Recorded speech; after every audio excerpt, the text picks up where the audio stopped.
How to make the decorative painting at home look beautiful. Tell me 2 scenarios: sofa wall and porch. Painting sizes are simply divided into large and small. So, here's the idea.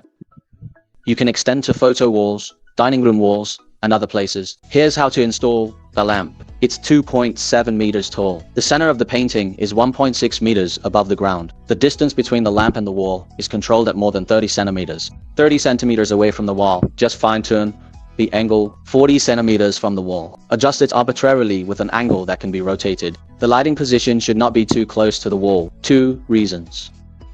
The light is not shining on the painting. Second, it will lengthen the shadow of the frame. The peak of the curvature of the light falls 10 to 15 centimeters above the hanging painting, which is just right.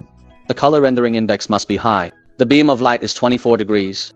The power is about 7 watts. Don't worry about reflections if you have frames. It's the same as installing lights on a TV. The angle of incidence is equal to the angle of reflection. You can't see reflected light when you sit on the sofa.